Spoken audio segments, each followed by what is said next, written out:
Seorang ibu yang baru pertama kali mengalami kehamilan datang konsultasi ke bidan. Ia datang untuk menanyakan apa yang perlu ia lakukan untuk memenuhi kebutuhan gizinya saat kehamilan. Ia bertanya bagaimana cara agar anak yang dilahirkannya sehat dan kebutuhan gizinya terpenuhi dengan baik serta proses persalinan yang lancar.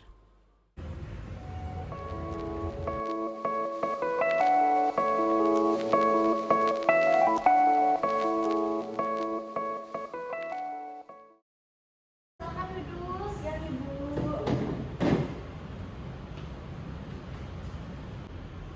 Ibu gimana kabarnya? Gimana kehamilannya? Alhamdulillah Ibu, baik. Dengan Ibu Tiara kan ya? Ya betul Ibu. Iya Bu, jadi gini, saya mau konsultasi Bu. Soalnya ini kan kehamilan pertama saya ya Bu ya. Jadi saya masih awam banget soal gizi. Saya pengen tahu Bu, bagaimana sih Bu cara memenuhi gizi yang seimbang untuk ibu hamil dan bayi. Oh boleh Bu. Apa yang Ibu mau tahu lebih lanjut?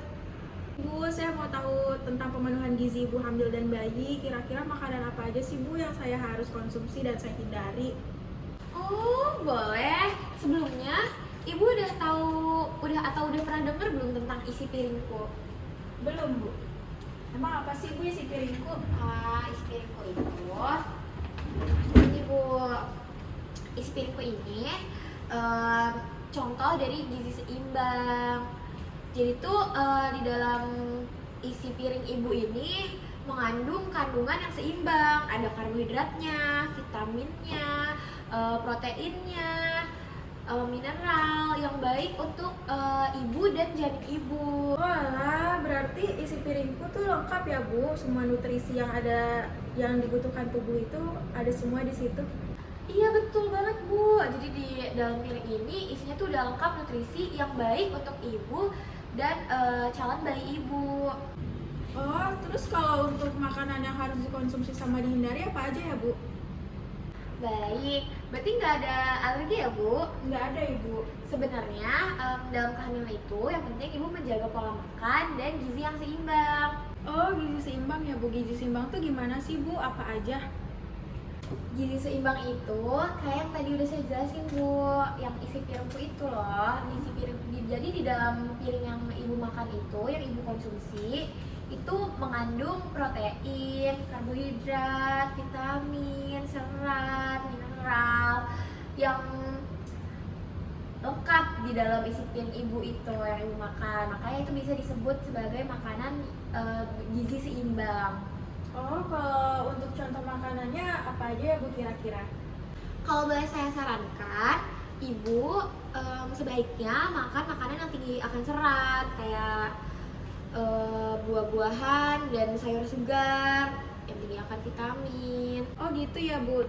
Untuk makanan yang tinggi seratnya, contoh spesifiknya apa ya Bu kira-kira? Kalau untuk buah-buahan yang tinggi akan serat itu ada kayak buah pir, buah apel, lalu ada alpukat, stroberi. Lalu untuk sayurannya sendiri itu ada sayur bayam, kangkung, brokoli, sayur katuk, kayak gitu Bu.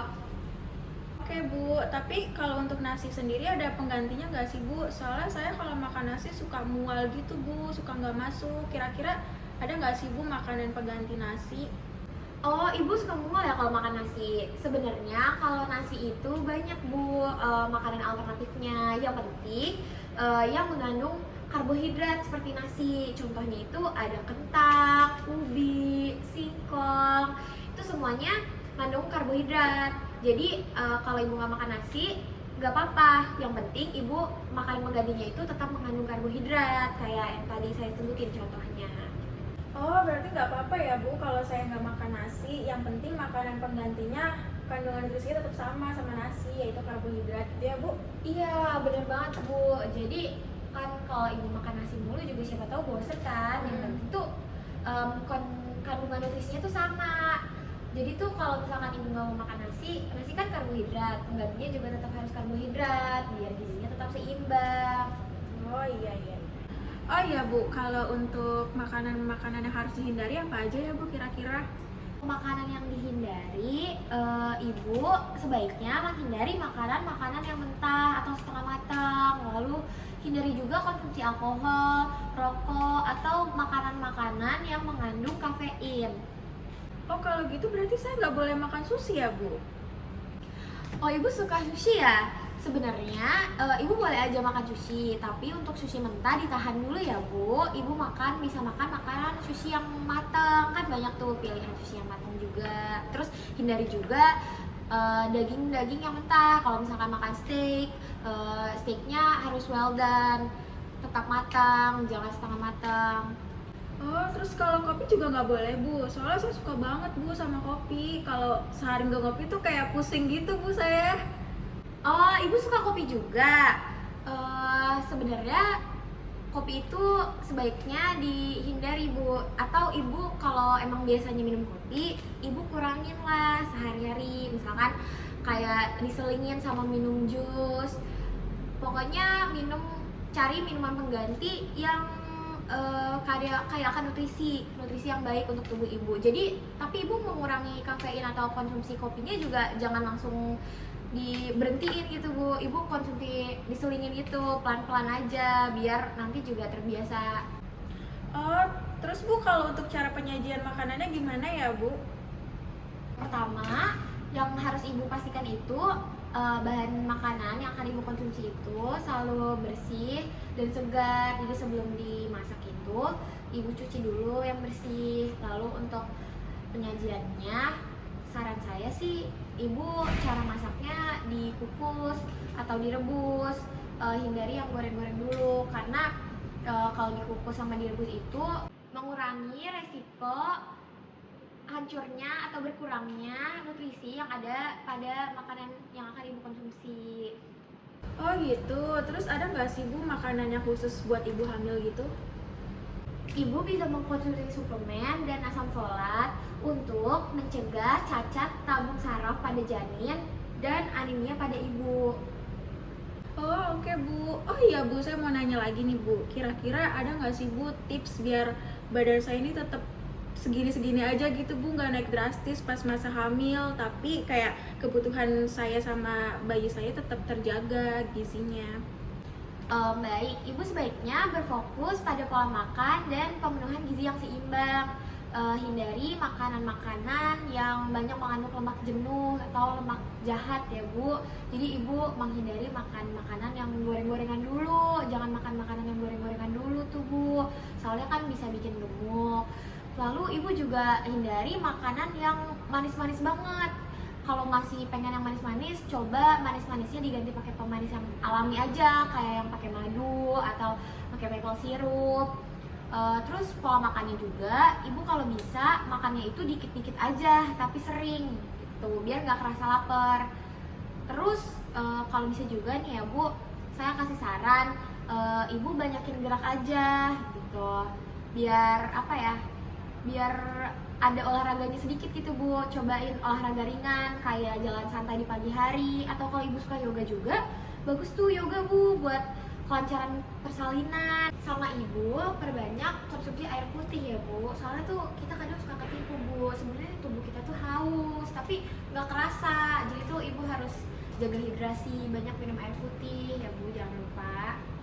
Oh terus kalau untuk susu gimana Bu, boleh atau enggak ya?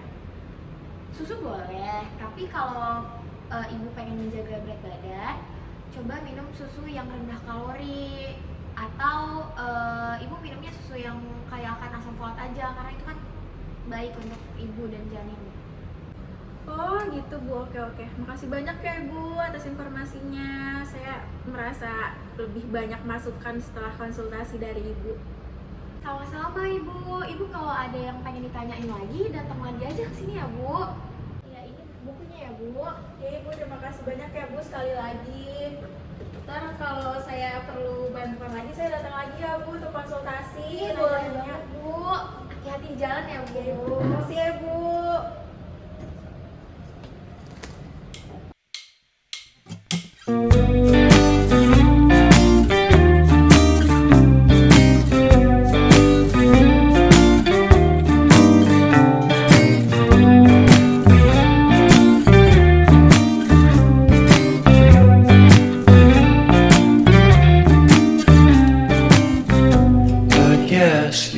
really good at saying what you mean. Suppress my feelings 'cause I know